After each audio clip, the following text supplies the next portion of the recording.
चलिए दोस्तों, आज जो हम लोग पढ़ेंगे पीरियोडिक टेबल यानी आवर्त सारणी। आपके जो है कक्षा 10वीं में केमिस्ट्री में मिल जाएंगे तत्वों का वर्गीकरण।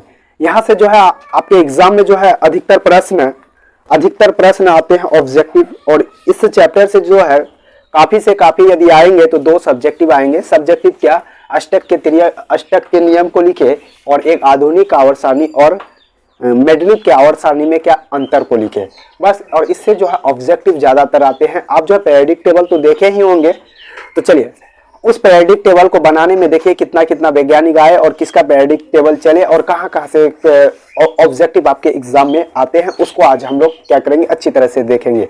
यदि आप कक्षा 10वीं में पढ़ रहे हैं तो आप इस वीडियो को थोड़ा सा भी स्किप ना करें और वीडियो को शुरू से लेकर अंत तक देखें। आपका एक भी ऑब्जेक्टिव नहीं छूटेगा और आप पीरियोडिक टेबल को बहुत अच्छी तरीका से समझ जाएंगे और आप जो है एग्जाम में अच्छे नंबर से पास भी हो जाएंगे। तो चलिए, यदि आप कॉम्पिटिटिव क्लास भी कर रहे हैं तो वहां भी आपके एग्जाम में पीरियोडिक टेबल से नंबर आते हैं। तो आप जो है चलिए वीडियो में मेरे साथ बने रहिए। तो चलिए सबसे पहले हम लोग जानेंगे दोस्तों कि पीरियोडिक टेबल क्या होता है। तो आवर्त सारणी दोस्तों आप जो है देखे होंगे, आवर्त सारणी जो अभी जो चल रहा है उसमें से जो है 118 तत्व है। तो 118 तत्व है, उसी को अच्छी तरह से देखेंगे। पहले जानते हैं कि पीरियोडिक टेबल बनाने में कौन से वैज्ञानिक आए थे। सबसे पहले दोस्तों जो आए थे वह उस वैज्ञानिक का नाम था लबुआजे। पहले हम इसका जो है बता देते हैं कुछ कौन कौन वैज्ञानिक सब आए थे, उसके बाद हम जो आपको पीरियोडिक टेबल दिखा के सारा चीज बताएंगे। जब दोस्तों लबुआजे आए थे तो इसने पीरियोडिक टेबल को इसने जो पीरियोडिक टेबल को धातु और अधातु के क्रम में सजाया था। उसके बाद दूसरा वैज्ञानिक जो आया था दोस्तों, दूसरा आया था डोबे राइनर जो आए थे दोस्तों, यह तिर्यक का सिद्धांत दिया था। तो किसका, तो आप बोलिएगा तिर्यक का सिद्धांत। आपके यदि आप कक्षा 10वीं में पढ़ रहे हैं तो यहाँ से एक ऑब्जेक्टिव आता है कि डोबे राइनर ने किसका सिद्धांत दिया था। आप बोलिएगा डोबे राइनर जो है वह जो है तिर्यक का सिद्धांत दिया था। तो चलिए तीसरा में जो आया था दोस्तों, वह जो आया था वह न्यूलैंड आया था। न्यूलैंड आने के बाद जो दोस्तों वह अष्टक का नियम दिए थे। किसका नियम दिए थे दोस्तों, तो अष्टक का नियम दिए थे। आपका यहाँ ऑब्जेक्टिव आएंगे कि अष्टक का नियम किसने दिया था, तो आप बोलिएगा न्यूलैंड ने दिया था। किसने, तो न्यूलैंड ने। उसके बाद न्यूलैंड ने किसका नियम दिया था, अष्टक का नियम। उसके बाद दोस्तों चौथा में जो है काफी महत्वपूर्ण है मेंडेलीव का आवर्त सारणी। यानी यह जो है मेंडेलीव जो है इसने आवर्त सारणी बनाया और इसका आवर्त सारणी जो है कुछ हद तक चला। तो उसके बाद दोस्तों आता है 5वां में जो आता है आधुनिक आवर्त सारणी, जिसको हम लोग मॉडर्न पीरियोडिक टेबल कहते हैं। और इसको जो बनाने में वह वैज्ञानिक हैं मोसले वैज्ञानिक जो है इसने आधुनिक आवर्त सारणी का जो है क्या क्या निर्माण किया, और जो कि आजकल में यही आवर्त सारणी क्या होता है दोस्तों, चलता है। तो हम लोग जो है एक एक वैज्ञानिक अच्छी तरह से जानेंगे कि तिर्यक का नियम क्या होता है, लबुआजे का नियम क्या हुआ।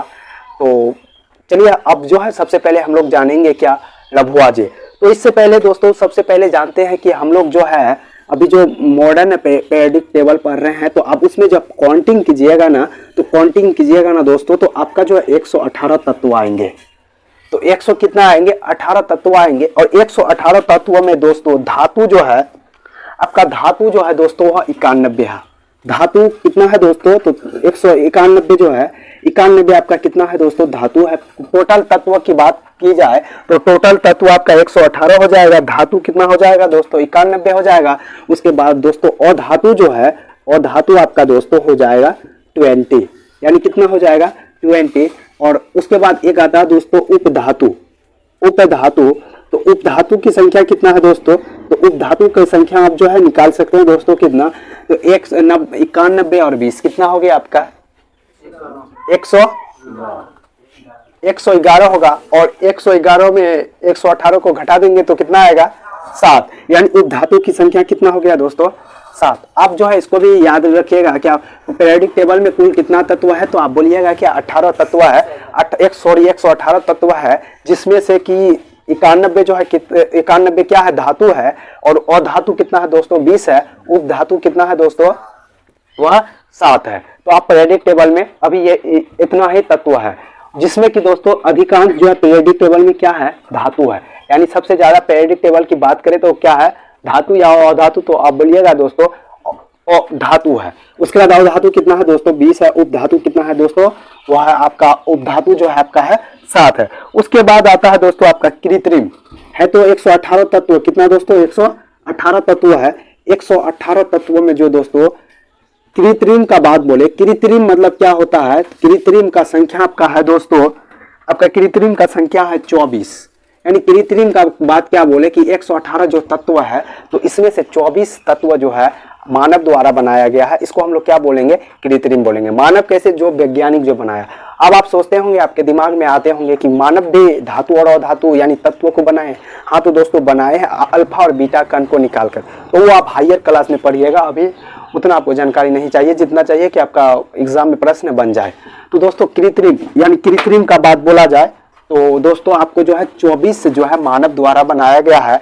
अब जो है आगे आपका, आगे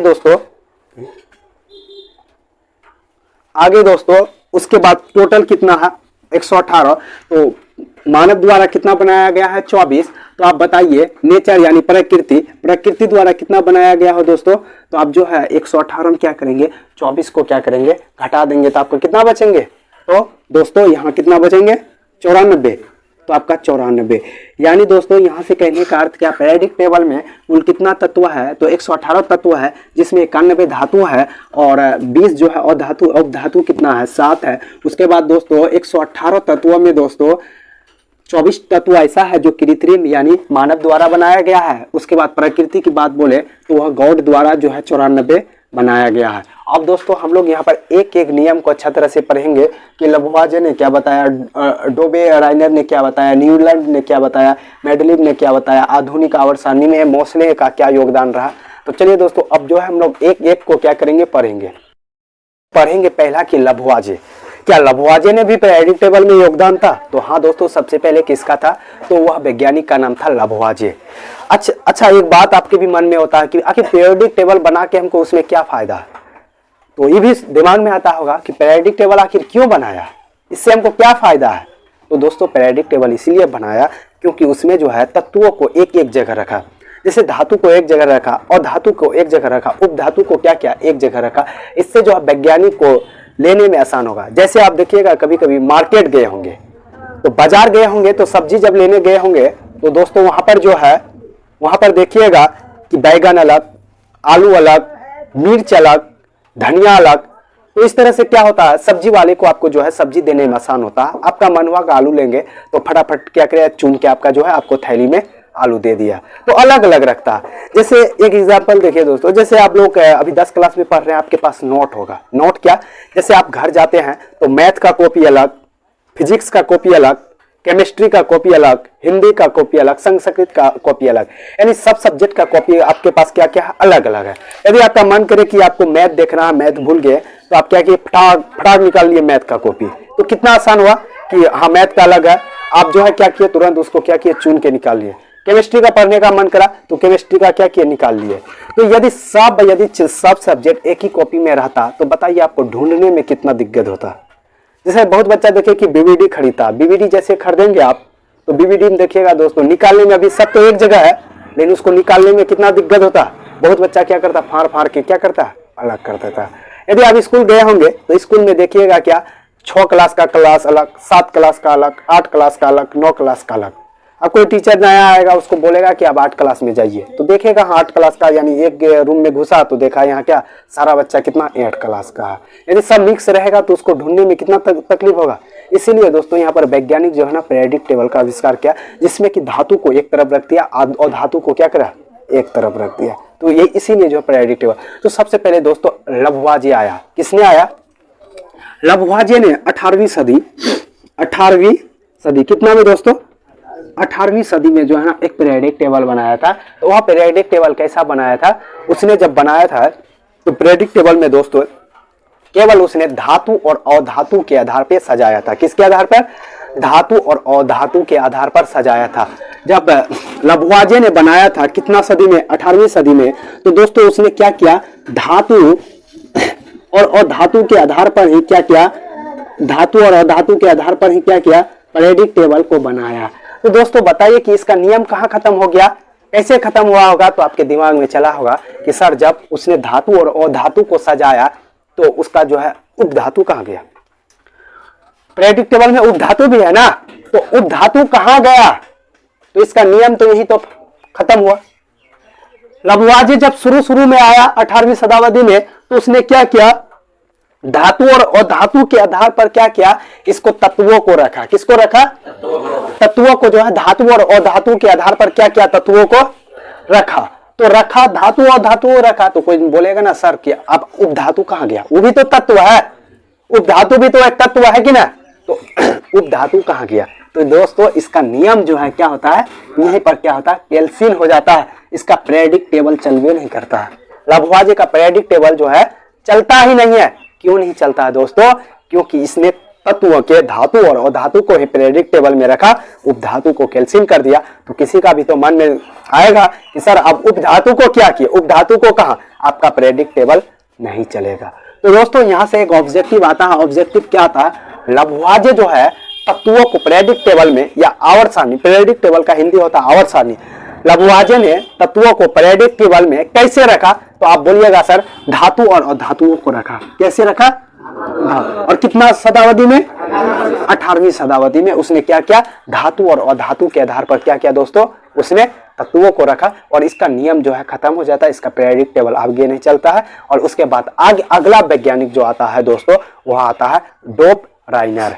अब हम लोग पढ़ेंगे डोप राइनर का नियम। उसके बाद दोस्तों दूसरा नंबर पे आता है डोप राइनर। डोप राइनर जो है, इसलिए पीरियडिक टेबल में इसका क्या योगदान रहा, तो दोस्तों डोप राइनर जो है, यह जो है इसका जन्म जो है 1817 ईस्वी में हुआ था। कहां पर हुआ था दोस्तों, तो जर्मनी में हुआ था। कहां पर हुआ था? जर्मनी में। अगर इससे ऑब्जेक्टिव भी खगोल के पूछता है, मतलब क्या ऑब्जेक्टिव जो है इसका जन्म डेट भी पूछता है और कहाँ के रहने वाले थे यह भी पूछता है। तो डोप राइनर जो आते हैं दोस्तों दूसरा नियम पर, तो डोप राइनर का जो है जन्म पूछेगा, तो जन्म कितना में हुआ था दोस्तों, 1817 में हुआ था। और फिर किस देश के रहने वाले थे डोप राइनर, तो दोस्तों डोप राइनर जो है यह जो है जर्मनी के यानी जर्मन वैज्ञानिक थे। कैसा वैज्ञानिक? जर्मन। दोस्तों तो डोप राइनर जो है पीरियडिक टेबल में क्या नियम दिया, तो दोस्तों इसने जो नियम दिया वह तिर्यक का नियम दिया। किसका नियम दिया दोस्तों? तो तिर्यक का नियम दिया। किसका? तिर्यक का। अब बोलेंगे कि तिर्यक नियम क्या होता है, तो तिर्यक नियम जो है किसका है, तो आप बोलिएगा क्या, डोप राइनर का। बोलेगा दोस्तों कि डोप राइनर ने कैसा नियम दिया, तो आप बोलिएगा सर कि डोप राइनर जो है वह तिर्यक का नियम दिया। तिर्यक का नियम क्या है दोस्तों, इसने जो है ना पीरियडिक टेबल में जो है ना तत्वों को 3-3 समूहों में रखा। कैसा कैसा समूह में रखा दोस्तों? 3-3 समूह में रखा। आपका ऑब्जेक्टिव यहां से आएंगे क्या, किस वैज्ञानिक ने तत्वों को जो है 3-3 समूह में रखा, तो आप बोलिएगा सर कि कौन सा, तो डोप राइनर ने रखा। तो डोप राइनर जो है उसने तत्वों को कैसा रखा दोस्तों, 3-3 समूहों में रखा। आपका एक ऑब्जेक्टिव 100% कि जो है डोप राइनर जो है तत्वों को कितना तत्वों को लिया, 3-3 तत्वों को, जिस वजह से इसका नाम जो है पड़ा डोप राइनर का कौन सा नियम, तो तिर्यक नियम भी कहते हैं। इसका मतलब क्या है दोस्तों कि डोप राइनर जो है तत्वों को 3-3 समूह में रखा, जिसको हम लोग क्या बोलते हैं, उसको तिर्यक नियम बोलते हैं। तो दिक्कत नहीं। तो डोप राइनर जो है इसको तिर्यक नियम दिया, यानी 3-3 तत्वों को एक समूह में लिया। अभी हम आपको लेके बता रहे हैं, जैसे आपका आ गया लिथियम, सोडियम और एक पोटेशियम।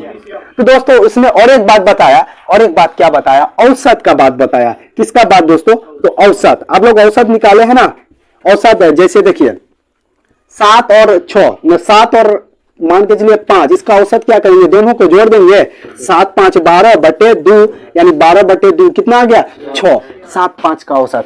तो दोस्तों उसने क्या किया, किसने, तो डोप राइनर जो है तिर्यक नियम दिया। उसके साथ साथ एक बात और बताया कि जब आप 3-3 समूह लीजिएगा ना, 3-3 समूह लीजिएगा ना, तो बीच वाला का औसत, कौन वाला का औसत, बीच वाला का औसत जो है दोनों परमाणु के द्रव्यमान का औसत के क्या होगा, बराबर होगा। यानी आप दोनों का औसत निकालिएगा ना, तो बीच वाला का आपका क्या निकल जाएगा, बीच वाला का औसत अपने आप क्या होगा, निकल जाएगा। अभी सोडियम है ना, Na मतलब क्या है, सोडियम है ना, तो सोडियम को आप हटा दीजिए। अब देखिए इसका जब दोनों का औसत निकालेंगे ना, तो बीच वाला का औसत ऑटोमेटिक क्या हो जाएगा, निकल जाएगा। तो चलिए हम लोग औसत कैसे निकालते हैं, जैसे चलिए आपके पास है A, B, C, तो B का निकालना है तो इसका जोड़ और इसका जोड़ A + C/2, इसी को हम लोग क्या बोलते हैं, औसत। यानी बीच वाला का क्या निकल गया, औसत। कोई दिक्कत, तो अब इसका औसत निकालना, किसका, सोडियम का।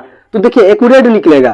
तो यही नियम किसने दिया? तो डोबराइनर। जोड़िए दोस्तों, ये क्या बोलता है कि पहले वाला का परमाणु का द्रव्यमान और अंतिम वाला का परमाणु का द्रव्यमान और बीच वाला के औसत के क्या होते हैं? बराबर होते हैं। चलिए 7 प्लस कितना होता है? 29/2। तो आप जोड़िएगा तो कितना आएगा जानते हैं? 46 आएगा। 46 को जब 2 से भाग देंगे तो कितना आएगा? 23। यानी सोडियम का परमाणु द्रव्यमान कितना होगा? 23 होगा। यही नियम दिया। यानी बीच वाला को क्या करते हैं? पहले वाला और अंतिम वाला को जोड़ के 2 से भाग दे देंगे तो बीच वाला का मेरा क्या औसत निकल जाता है। तो यही नियम इसने दिया। लेकिन इसका जो है नियम, यह नियम कहीं कहीं लागू होता है और कहीं कहीं लागू नहीं होता है। तो लोगों का कहना है कि यह नियम आपका सही है, तो इस नियम आप जो दिए हैं यह नियम सही है, लेकिन हर जगह तो लागू होना चाहिए। अब यदि आप सोडियम का परमाणु द्रव्यमान में देखिएगा ना तो 23 है, इसका भी इतना है, पोटेशियम का भी इतना है। लेकिन यह नियम क्या होता है? कहीं कहीं लागू होता और कहीं कहीं लागू नहीं होता। तो बताइए यह नियम को रखेगा? नहीं रखेगा। डोबराइनर का भी तिर्यक नियम क्या होता है? खत्म हो जाता है। कहीं कहीं इसका नियम लागू होता है, कहीं कहीं इसका नियम लागू नहीं होता। हर जगह आपका तिर्यक नियम जो है लागू होना चाहिए ना। तो कहीं कहीं इसका तिर्यक नियम लागू होता है, कहीं कहीं इसका तिर्यक नियम लागू नहीं होता है। इसीलिए इसका भी नियम क्या होता है? फ्लॉप हो जाता है। इसका भी पीरियोडिक टेबल क्या करता है? नहीं माना जाता। इसका भी पीरियोडिक टेबल को क्या करता है? खत्म कर जाता है। लेकिन यहाँ से एक ऑब्जेक्टिव आपका एग्जाम में बनेंगे क्या? डोबराइनर जो है कौन चीज क्या किसका सिद्धांत दिया था? तिर्यक सिद्धांत। और तिर्यक सिद्धांत किसने दिया था? तो डोबराइनर ने तिर्यक सिद्धांत में कै तत्वों को लिया? 3 तत्वों को सजाया और बीच वाला का औसत जो है अंतिम पहले वाला और अंतिम वाला का औसत का क्या होना चाहिए? बराबर होना चाहिए दोस्तों। लेकिन यह नियम हम कहीं कहीं फ्लॉप हो जाता है, तो इसके नियम को भी क्या करता? फ्लॉप कर देता। अब आता है अगला वैज्ञानिक। अब जो हम लोग देखेंगे तीसरे नंबर में जो वैज्ञानिक आता है वह वैज्ञानिक है न्यूलैंड। न्यूलैंड का पहले जन्म जान लेते हैं दोस्तों। इसका जन्म, यह एक अंग्रेज वैज्ञानिक था, यानी इंग्लैंड के रहने वाले थे। और इसका जन्म की बात बोले दोस्तों तो इसका जन्म जो है होता है, इसका जन्म 1866 ईस्वी में यानी इंग्लैंड में होता है।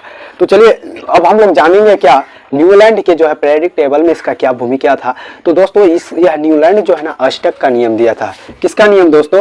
तो न्यूलैंड नामक वैज्ञानिक था, पीरियोडिक टेबल में अष्टक का नियम दिया था। किसका नियम दोस्तों? तो आप बोलिएगा अष्टक। तो अष्टक का नियम क्या होता है? तो न्यूलैंड जो है ना एक संगीत के अनुसार बैठाया तत्वों को। किसके अनुसार बैठाया? संगीत के अनुसार। जिस तरह से आप संगीत गाते हैं ना, तो संगीत का जो था पहला स्वर जो होता है ना, और वह 8वें स्वर के गुण धर्म से क्या होता है? मिलता है। जिस तरह से पहला स्वर का गुण धर्म और 8वें स्वर के गुण धर्म से सेम टू सेम मिलता है, उसी तरह से जो है इसने क्या पीरियोडिक टेबल में भी वैसे ही रखा तत्वों को। जैसे कि संगीत का पहला स्वर और 8वां स्वर का गुण धर्म एक जैसा होता है, उसी तरह से इसने तत्वों को भी रखा कि जैसा पहले तत्वों का गुण धर्म और 8वें तत्व के गुण धर्म क्या होता है? समान होता है। तो इसने संगीत के अनुसार रखा। तो अब जो है दोस्तों आपका ऑब्जेक्टिव आएगा कि कौन ऐसा वैज्ञानिक जो है जो पीरियोडिक टेबल में तत्वों को संगीत के सुर के अनुसार बैठाया। तो आप बोलिएगा न्यूलैंड। तो संगीत के स्वर में क्या 8वें स्वर और पहले स्वर सेम टू सेम मिलता है? तो हाँ दोस्तों चलिए, सा रे गा मा पा दा पा दा नी सा।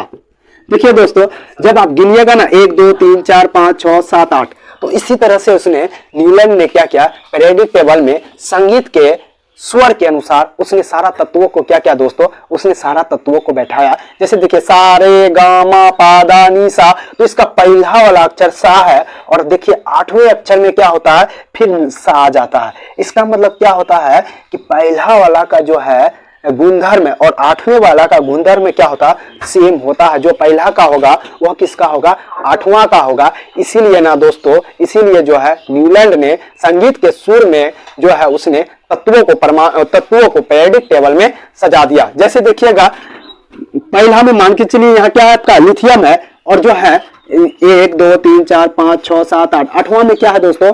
उसका सोडियम है। तो लिथियम का गुणधर्म है और सोडियम का गुणधर्म है। इसका पहले में है लिथियम और 8वें में है सोडियम। तो दोनों का जो दोस्तों 8वें और पहले वाला में दोनों का गुणधर्म क्या होगा दोस्तों? समान होगा।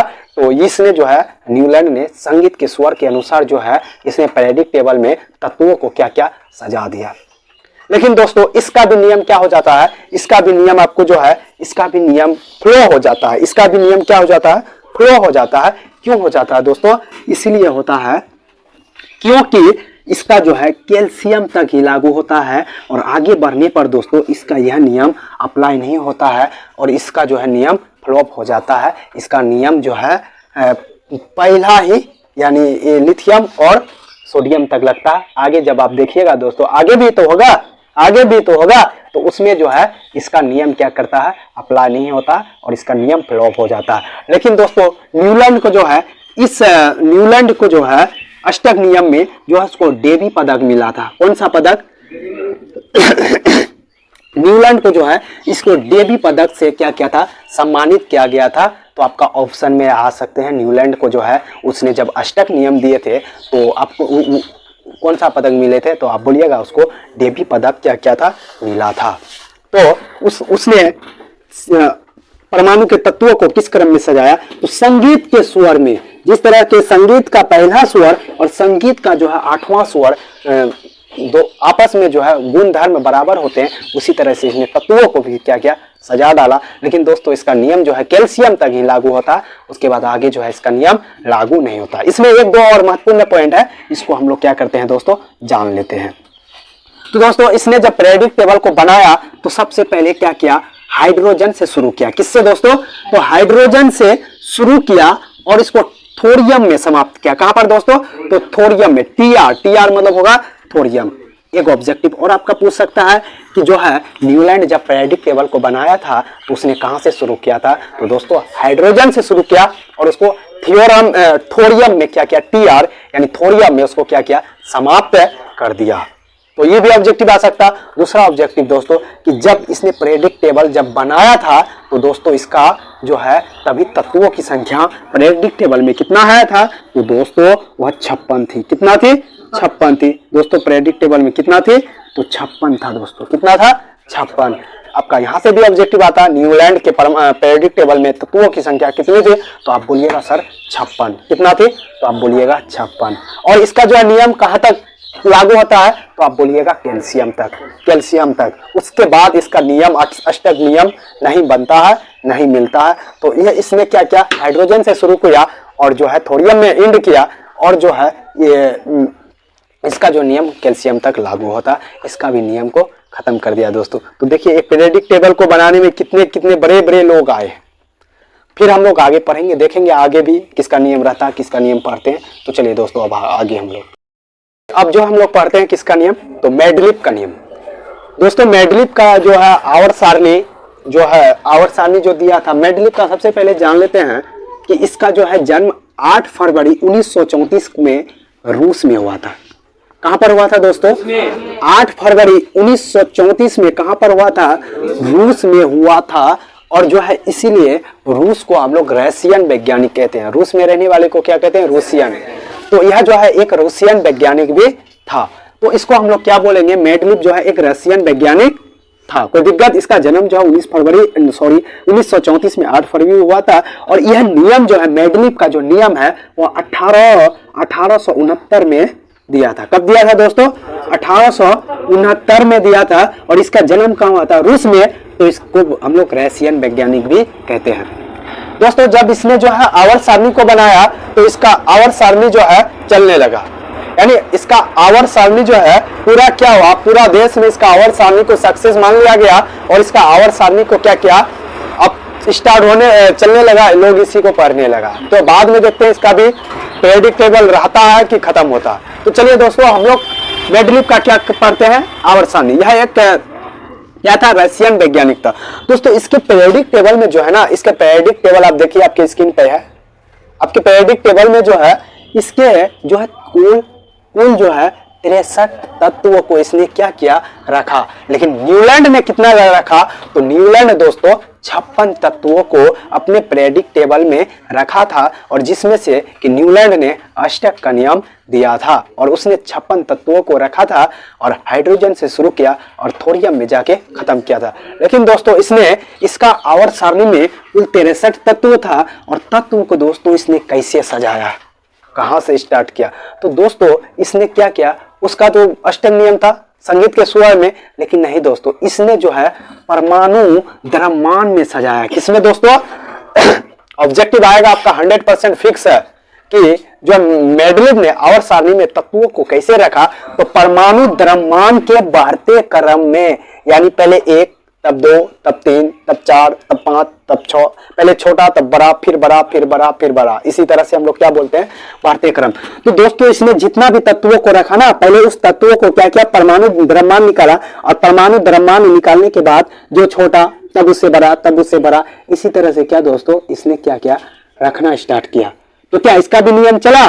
तो हाँ दोस्तों, इसका नियम चला, कहीं तक भी हो लेकिन चला। तो इसको सजाया कैसे दोस्तों? तो आपका पीरियोडिक टेबल देखिएगा, तो हाइड्रोजन का जो है द्रव्यमान कितना होता है, 1 होता है। उसके बाद लिथियम का 4, तो उसके बाद लिथियम के बाद आपका क्या आता है दोस्तों, उसके बाद बोरोन, बोरोन का आपका आता है 10। तो इसी तरह से उसने क्या किया दोस्तों, सजाने लगा। लेकिन यह जो है, यह वैज्ञानिक क्या किया, यह वैज्ञानिक दोस्तों किसमें सजाया, तो आपको याद रखना होगा परमाणु द्रव्यमान के बढ़ते क्रम में इसने क्या किया, तत्वों को सजाना स्टार्ट किया। पहले छोटा, तब बड़ा, तब उससे थोड़ा बड़ा, तब उससे थोड़ा बड़ा, तब उससे थोड़ा बड़ा, इसी तरह से क्या किया, परमाणु द्रव्यमान में आप क्या क्या तत्वों को सजाना स्टार्ट किया। किसने किया?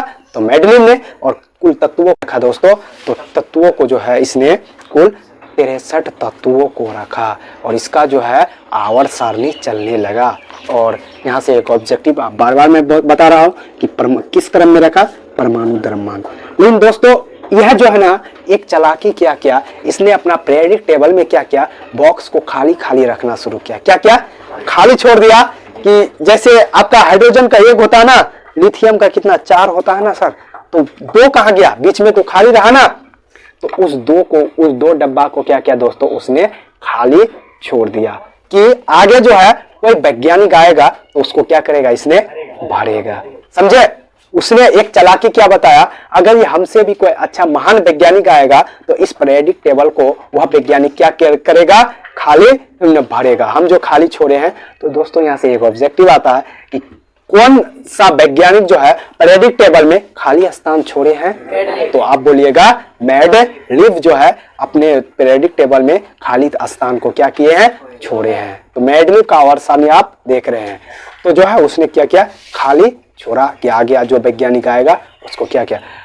लेकिन दोस्तों यहाँ पर इसका पीरियोडिक टेबल में ही जो बोला था कि आप परमाणु द्रव्यमान के बढ़ते क्रम में सजाएंगे, लेकिन यहाँ पर जो है दोस्तों इसका जो है एक नियम बिल्कुल फ्लॉप हो गया। देख के यहाँ पता कर दीजिएगा। जैसे दोस्तों आयोडीन का जो होता परमाणु द्रव्यमान जो होता दोस्तों 126 पॉइंट कितना 92, 126 पॉइंट कितना 92। उसके बाद देखिए दोस्तों टेल्यूरियम का जो दोस्तों है, टेल्यूरियम का कितना है 180 दोस्तों, आयोडीन का कितना 126 और टेल्यूरियम का कितना है तो 127।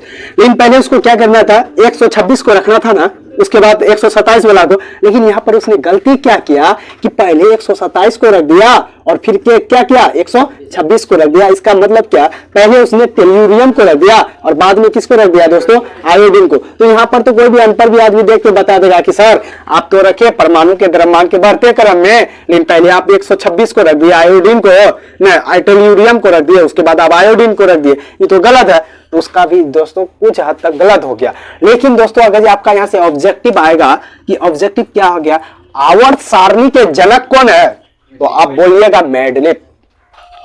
आवर्त सारणी के जनक कौन है, मेंडलीव। जनक मतलब पिता, आपको बोलेगा आवर्त सारणी के पिता कौन है, तो मेंडलीव। आवर्त सारणी को जनक कौन है, मेंडलीव। तो दोस्तों इसका ना कुछ हद तक गलत हुआ, लेकिन इसका जो है पीरियोडिक टेबल पूरे देश में बिल्कुल अच्छे तरह से लोग पढ़ना स्टार्ट किए, पढ़े। लेकिन इसका भी नियम फ्लो होता आगे बताएंगे। और जो है दोस्तों इसने जो है 63 तत्व था। लेकिन आपको बोलेगा आवर्त सारणी का जनक कौन है, तो आप बोलिएगा सर मेंडलीव। आवर्त सारणी के पिता कौन है, तो आप बोलिएगा सर, आप बोलिएगा क्या, मेंडलीव। और जो है ना इसने अपना पीरियोडिक टेबल में क्या रखा दोस्तों, इसने अपना पीरियोडिक टेबल में जो है परमाणु द्रव्यमान के बढ़ते क्रम में सजाया और जो है ये अपना पीरियोडिक टेबल में खाली छोड़ दिया कि आगे कोई वैज्ञानिक आएगा ना तो इसका जो है इसका कोटा क्या कर देगा, पूरा कर देगा। लेकिन दोस्तों इसको जो है आवर्त सारणी में मेंडलीव को बहुत प्यार मिला, इसको इसमें जो है सफलता भी मिला कि आपका पीरियोडिक टेबल वाकई में सही है। यही गलत होता है और वो जो है कहीं कहीं गलत होता है। तो आगे वैज्ञानिक आएगा तब ना इसको गलत ठहराएगा। कुछ हद तक तो सही है, इसको जो है सफलता मिला। लेकिन आपको बोलेगा ऑब्जेक्टिव में कि मैडलिव का आवर्त सारणी जो है कहां तक संभव था, तो बिल्कुल था। और इसको इसमें क्या सफलता मिला, तो बिल्कुल हाँ सफलता मिला। आवर्त सारणी का जो है जनक किसको कहा जाता है, मैडलिव को कहा जाता है, और इसका पिता भी कहा जाता है। किसको, पिता और जनक एक के ना हुआ। और इसको जो है इसमें सफलता मिला, लेकिन इसमें जो है तत्वों को क्या क्या खाली रखा था। ठीक है दोस्तों, तो इसमें जो है दोस्तों इसने हाइड्रोजन से क्या किया था, शुरू किया था। और एक बात बता देते हैं कि दोस्तों जब आप पीरियडिक टेबल देखिएगा ना, आप पीरियडिक टेबल आपके सामने में अगर ये है तो आप देखिए, तो पीरियडिक टेबल जब आप देखिएगा तो हम आप देखिए आपके सामने में, अगर तो हाथ में है तो हाथ में लेके देखिए कि पीरियडिक टेबल दोस्तों इस तरह से है। पीरियडिक टेबल जो है, सोई इसमें इंक भर दो तो थोड़ा। पीरियडिक टेबल में जो दोस्तों ब्लैक वाला डालना, ब्लैक वाला पीरियडिक टेबल, जब आप दोस्तों पीरियडिक टेबल पढ़िएगा ना तो पीरियडिक टेबल में आप देखिएगा कि देख रहे हैं तो कुछ ना इस तरह से ग्राफ जो पढ़े हैं ना बचपन में, तो इसी तरह से ग्राफ जैसा उठा है कि ना। इसी तरह से क्या है दोस्तों, ग्राफ जैसा क्या क्या है, उठा आप देखिएगा ना तो आपको ग्राफ जैसा क्या क्या उठा। और आपके हाथ में जो अभी पीरियडिक टेबल है ना, वह पीरियडिक टेबल जानते हैं कौन चीज का है, तो वह पीरियडिक टेबल मैडलिव का नहीं है, वो दूसरा वैज्ञानिक का है। इसने तो खाली छोड़ दिया था ना, तो फिर बाद में एक वैज्ञानिक आया। कौन आया, एक वैज्ञानिक आया। लेकिन अभी जो आपके हाथ में दोस्तों जो है ना, तो वह आपका जो हाथ में है वह आधुनिक आवर्त सारणी है। उसका खोज मोसले ने किया है, तो हम बाद में पढ़ेंगे। लेकिन अभी हम आपको बताते हैं इसका मतलब क्या होता है पीरियडिक टेबल में। जब दोस्तों मैडलिव था तो मैडलिव का आवर्त सारणी में दोस्तों 63 यानी 63 तत्व थे। एक बात आपको याद रखिएगा, यहां से ऑब्जेक्टिव आपका कंफर्म बनता है। क्या, जो उठा हुआ है दोस्तों, इसमें इस तरह से घर भी बना होगा, आप देखिएगा इस तरह से घर बना हुआ है।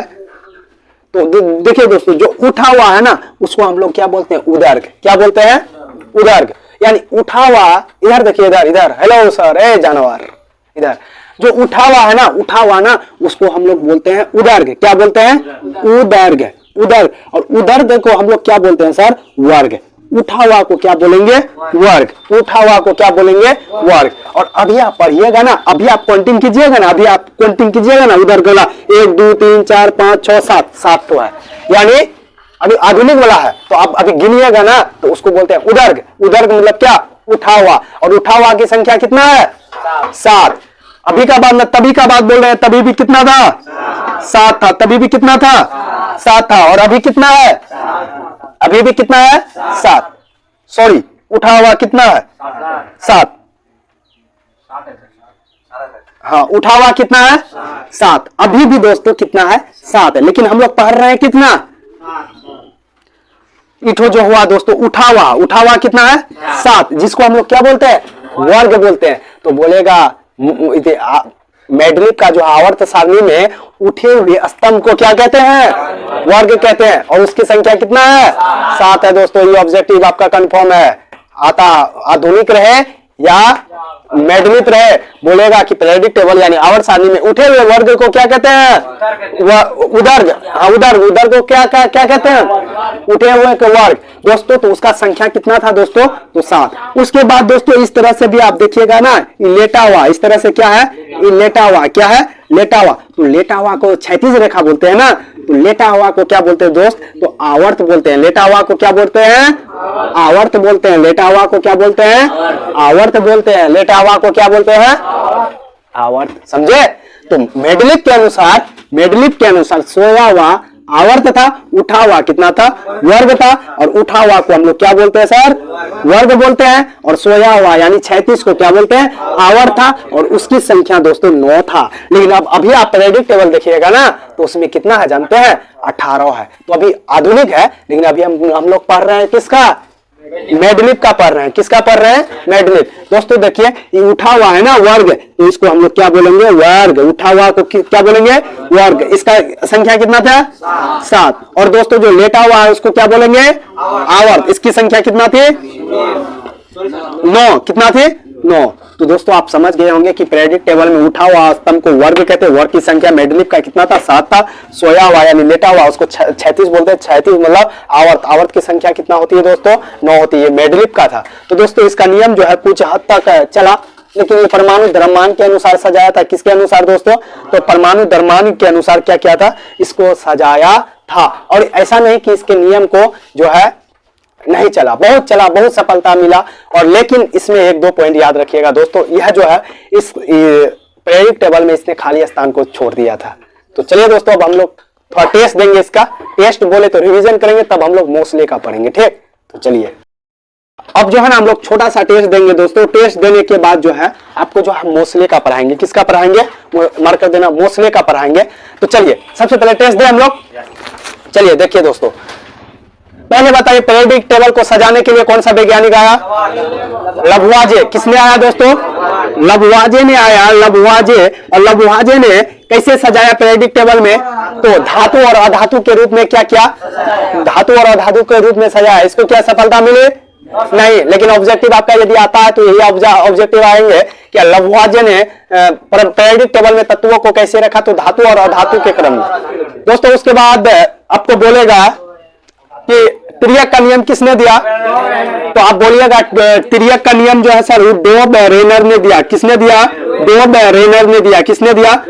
इसने तत्वों को किस क्रम में रखा? तो कैटो तत्व रखा 3 तो आपका ऑब्जेक्टिव आएंगे कि तिर्यक का नियम किसने दिया? तो डोब ने कितना तत्वों को रखा दोस्तों? 3 तत्वों को इसने क्या किया? रखा। और जो है इसमें क्या बोला? बीच वाला का औसत, पहले और अंतिम वाला का औसत के क्या होते हैं? लेकिन इसका नियम दोस्तों फ्लॉप हो जाता है। फिर चलिए आगे एक बात बताइए, अष्टक का नियम किसने दिया? न्यूलैंड। न्यूलैंड किसमें पीरियोडिक टेबल में कितना तत्व थे? कितना थे? 56। अच्छा, 8वें जो तत्व उसने रखा होगा तो बताइए किसके अनुसार रखा था? संगीत के 7वें स्वर के।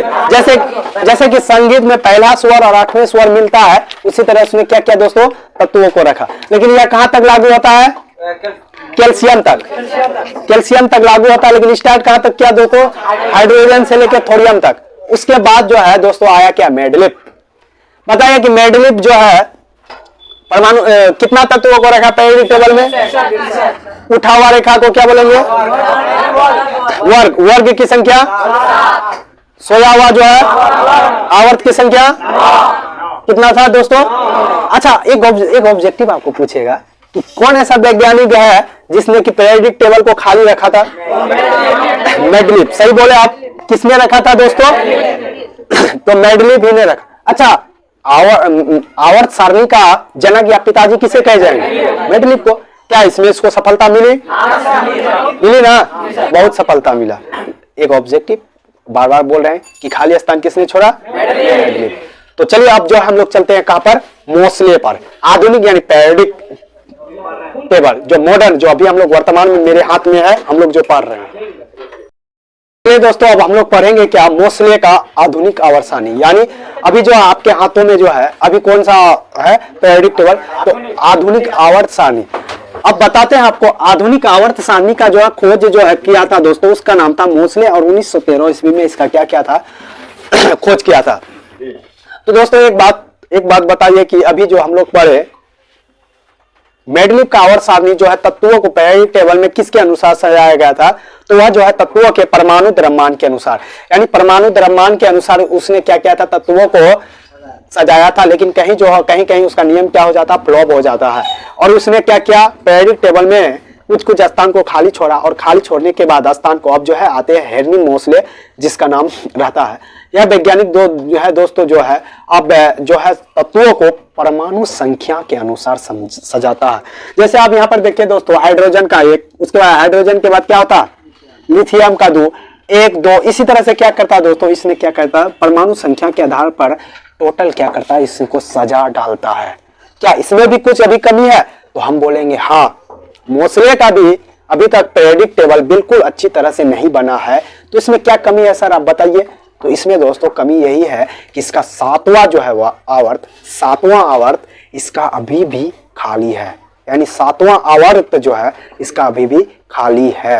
अब यदि आप इसको भर दीजिए तो आप भी वैज्ञानिक कहलाइएगा। तो इसमें भी जुटा हुआ है कि सातवां आवर्त को जैसे ही अगर भर देगा तो मोस्ले के बाद नेक्स्ट आने वाले वैज्ञानिक का नाम पीरियडिक टेबल पे होगा। लेकिन अभी जिस तरह से मेंडलीफ ने आवर्त सारणी को खाली छोड़ा था, आया मोस्ले का भी खाली है। नेक्स्ट वैज्ञानिक जो आएंगे उसका नाम होगा, लेकिन इस पे सातवां आवर्त जो है खाली है। आपके ऑब्जेक्टिव में प्रश्न आ सकते हैं ऑब्जेक्टिव कि मोस्ले के जो है कौन सा आवर्त खाली है, तो आप बोलिएगा क्या, सातवां, यानी अधूरा या खाली। चलिए अब हम लोग पढ़ते हैं दोस्तों।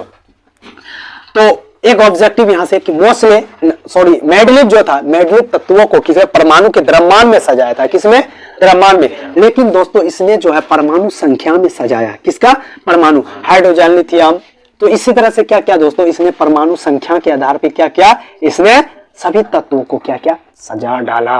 लेकिन यहाँ पर दो कंडीशन कि मोस्ले, आपको यहाँ से सब्जेक्टिव भी प्रश्न बनते हैं कि आधुनिक आवर्त सारणी और मेंडलीफ के आवर्त सारणी में अंतर लिखे। तो पहला अंतर क्या लिखिएगा दोस्तों कि मेंडलीफ के आवर्त सारणी जो है वह तत्वों को आवर्त सारणी में परमाणु द्रव्यमान के बढ़ते क्रम में सजाया है, जबकि आधुनिक आवर्त सारणी को मोस्ले जो है दोस्तों उसने परमाणु संख्या के आधार पर सजाया। तो आपको दो तो मिल गया, तुलना में मिला ना।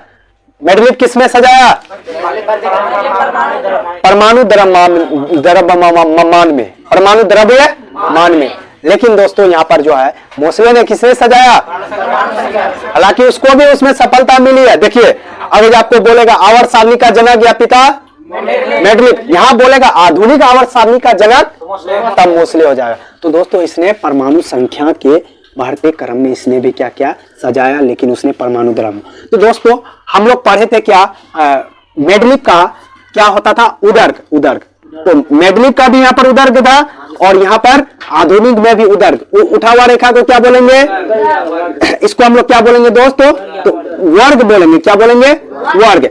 तो मेंडलीफ का वर्ग में कितना तत्व था? तो इसका भी क्या वर्ग में 7 है। तो गिनिए 1 2 3 4 5 6 7। हाँ, यानी आधुनिक आवर्त सारणी में भी वर्गों की संख्या कितना है? 7। यहां तक तो सेम। तो हम लोग इसको क्या बोलेंगे दोस्तों? तो वर्ग बोलेंगे। क्या बोलेंगे? उठा हुआ। तो एक है ना, 1 2 3 4 5 6 7 है ना। तो 7 तो क्या है? वर्ग। अब देखिए दोस्तों, अब आवर्त की बात बोलते हैं। तो ऐसे लेटा हुआ है तो इसको हम लोग क्या बोलेंगे? चलिए आवर्त को गिने, तो गिने 1 2 3 4 5 6 7 8 9 10 11 12 13 14 15 16 17 18। देखिए पूरा गया ना, पूरा कि नहीं? तो आप बोलिएगा ना कि मेंडलीफ में कितना था आवर्त? मेंडलीफ में कितना था दोस्तों? तो 9। आधुनिक में कितना है? इसका मतलब क्या घटा, क्या बढ़ा? तो आवर्त बढ़ा। लेकिन वर्ग दोनों में क्या था दोस्तों? समान था। वर्ग दोस्तों दोनों में क्या था दोस्तों? तो समान था। समझे ना बात? वर्ग क्या था दोस्तों? समान था। तो दोस्तों यहाँ पर जो है यही क्या होता? मोस्ले। अब मोस्ले में आता तो टोटल पीरियडिक टेबल में कितना तत्व है दोस्तों? उसके बाद जो धातु की बात बोले, किसका बात? धातु की बात बोले तो धातु केवल कितना है? तो 91 है। उसके बाद दोस्तों और धातु कितना है? 20 है। उसके बाद दोस्तों उप धातु कितना है? तो पीरियडिक टेबल में जो है सबसे ज्यादा बोलेंगे तो हम लोग क्या है? धातु है। क्या है दोस्तों? तो सबसे ज्यादा पीरियडिक टेबल में आपका क्या है? तो धातु है। समझे? उसके बाद चलते हैं हम लोग आगे। तो बोलिए कि आवर्त की संख्या कितना है? देखिए अब जो है ना इसको ना पीरियडिक टेबल को 4 भागों में बांटता है। कितना भागों में? 4, जिसको हम लोग ब्लॉक कहते हैं। क्या कहते हैं? ब्लॉक। देखिए ब्लॉक 4 प्रकार का होता है। पहला वाला जो है ना S हो जाएगा, उसके बाद इधर वाला जो है ना P हो जाएगा, और बीच वाला क्या हो जाएगा दोस्तों? D हो जाएगा। और यहाँ जो है यहाँ 6 और 7 है ना, तो इसको हम लोग क्या बोलेंगे? इसको F बोलेंगे। क्या? SPD F, यानी 7वां आवर्त को हम लोग क्या बोलेंगे दोस्तों? तो क्या बोलेंगे उसको? एफ बोलेंगे। क्या? एफ बोलेंगे। तो दोस्तों देखिए आपका जो है SPDF आपका जो है दोस्तों यहाँ पे जो है यहाँ पर विभिन्न तत्व पाया जाता है। कौन तत्व? यहाँ पर जो है सभी तत्व पाया जाता है। तो समझे? उसके बाद देखिए पहला आवर्त, फिर दूसरा आवर्त, फिर तीसरा आवर्त, फिर चौथा आवर्त, फिर पांचवा आवर्त, फिर छठा आवर्त, फिर सातवां आवर्त। कोई दिक्कत? वर्ग की बात बोले तो पहला वर्ग ऊपर से लेंगे ना, दूसरा वर्ग, तीसरा वर्ग, चौथा, पांचवा, छठवां, सातवां, समझे? तो यहां से ऐसा भी प्रश्न आता है कि पहला आवर्त में जो है तत्वों की संख्या कितना होता है। पहला आवर्त में जो है दोस्तों तत्वों की संख्या कितना होता है, पहला आवर्त में तत्वों की संख्या कितना होता है। तो गिनते हैं, तो आवर्त किधर होता है? इधर। तो देखिए पहला आवर्त एक हुआ, एक। पहला आवर्त में तत्वों की संख्या कितना है दोस्तों? तो कितना है?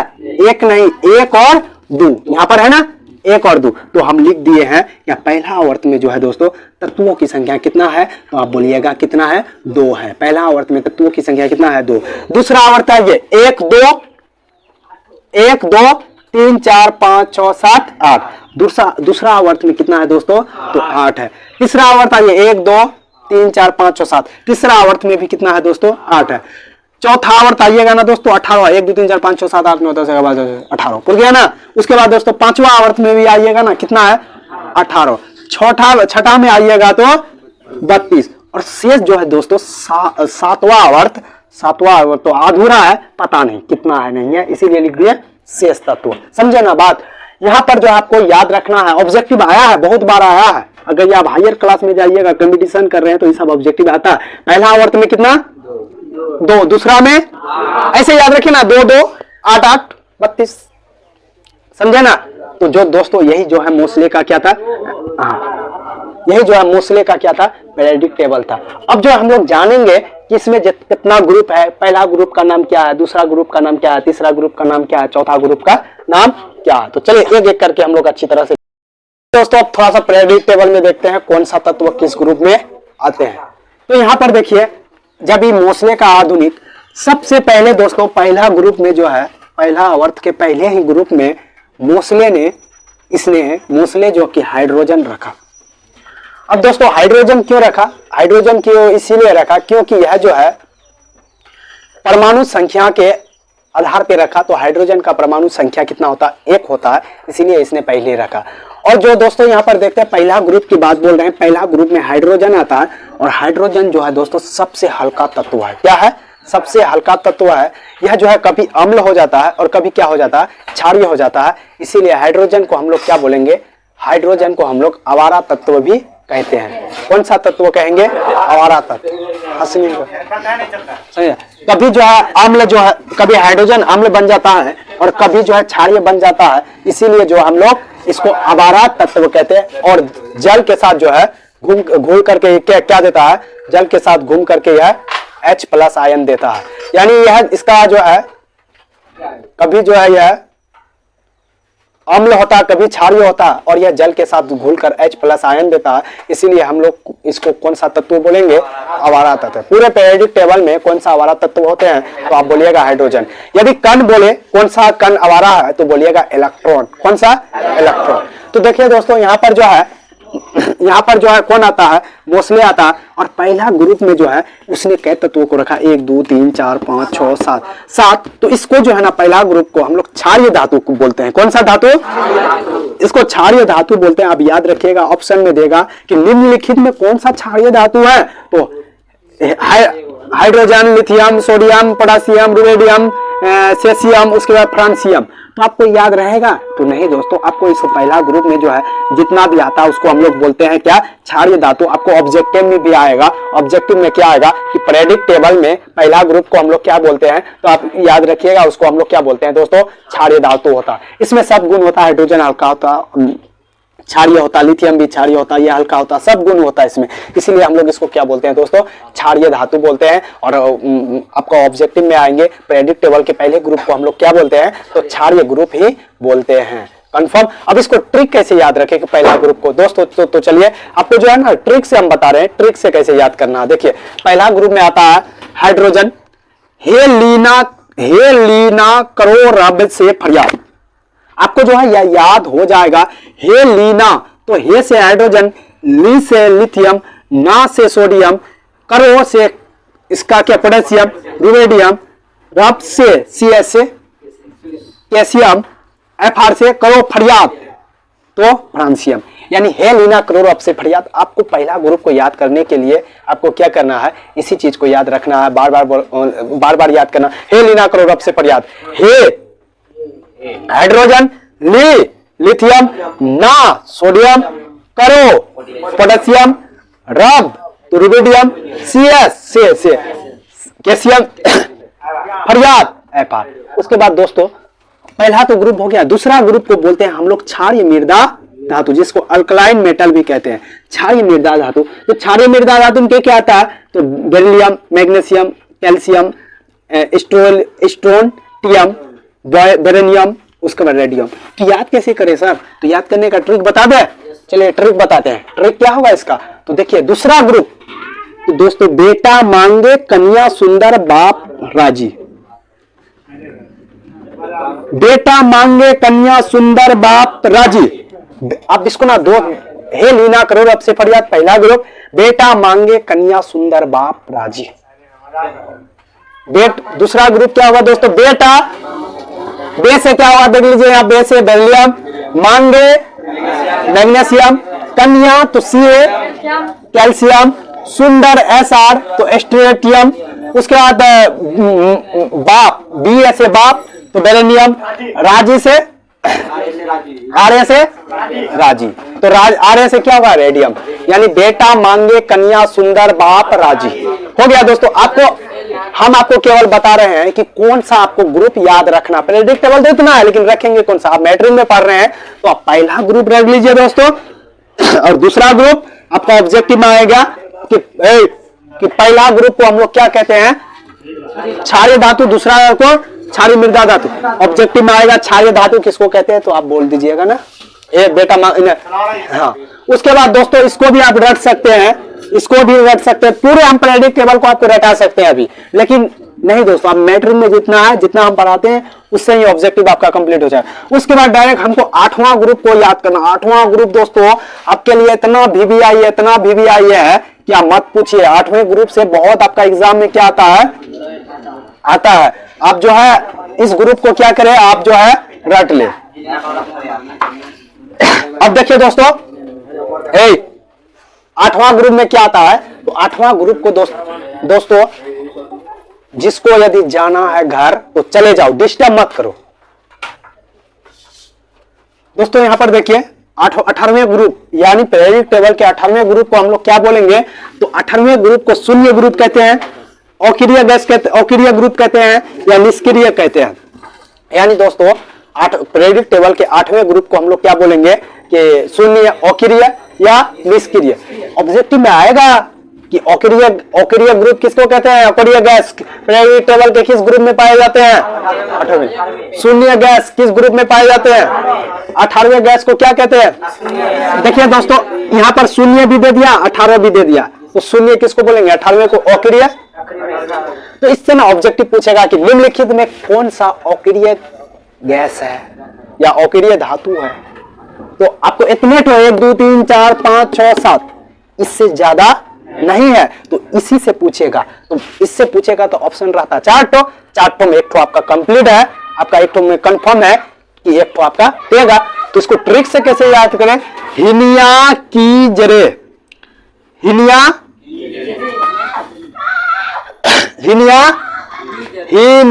की जरे, इसको दोस्तों आप याद रखिएगा तो आपका जो है बहुत ऑब्जेक्टिव बनेगा। अब देखिए यहां पर और एक बात आता है, यदि ऊपर से नीचे आने पर पीरियोडिक टेबल में हम ऊपर से धस मारे, ऊपर से धस मारने के बाद नीचे आ रहे हैं, तो इसमें परमाणु का आकार क्या होता, पहले था इतना, अब धीरे धीरे नीचे आ रहे हैं इतना इतना इतना इतना इतना हो जाएगा। यानी नीचे से ऊपर आने पर क्या होता है, परमाणु का साइज क्या होता है, बढ़ता है। आगे दोस्तों इसका धातु गुण क्या होता है, बढ़ता। यदि ऊपर से नीचे आने पर इसका जो है परमाणु साइज क्या होता है, बढ़ता है, और इसका धातु गुण चमकता। मतलब धातु क्या होता है, धातुई गुण चमकता, धातु का गुण क्या होता है, बदलता है। तो दोस्तों पीरियोडिक टेबल के ऊपर से नीचे आने पर परमाणु का आकार बढ़ता है, धातु का गुण क्या होता है, बढ़ता। यदि हम नीचे से ऊपर जाएंगे दोस्तों तो इसका ऑपोजिट होगा, इसका धातु गुण क्या होगा, धातु गुण घटेगा, परमाणु का आकार भी क्या होगा, घटेगा। तो दोस्तों प्रेडिक्टेबल यहीं तक था। आपका जो जितना बताएं यहाँ से एक ऑब्जेक्टिव और एक तो ऑब्जेक्टिव बनता है। सिक्का धातु किस ग्रुप को कहते हैं? तो दोस्तों 11वां ग्रुप को कहते हैं। कौन सा ग्रुप? 11वां ग्रुप को सिक्का धातु कहते हैं। कॉपर, सिल्वर, उसके बाद गोल्ड। एक ऑब्जेक्टिव आता है कौन सा धातु को जो है चाकू से काटा जाता है? तो आप बोलिएगा सोडियम है। नहीं, सोडियम नहीं होगा। किसको द्रव अवस्था में रखा जाता है? सोडियम को चाकू से काटा जा सकता है। और पारा नहीं। तो दोस्तों यही सब अब जो हम लोग पूरा हो गया आपका। जो एक भी ऑब्जेक्टिव नहीं छूटेगा। तो आप जो है इसको क्या करें, बारीकी से अच्छी तरह से देखें। और यहाँ से सब्जेक्टिव तो आता नहीं ज्यादा, 2 ठो आ सकते हैं। अष्टक के नियम को लिखे या मेडलिप के आवर्त सारणी और मोसले के आवर्त सारणी में अंतर को क्या करें, स्पष्ट करें। और जितना भी है सारा ऑब्जेक्टिव आपको हम लिखा दिए। तो चलिए दोस्तों फिर मिलेंगे नेक्स्ट वीडियो।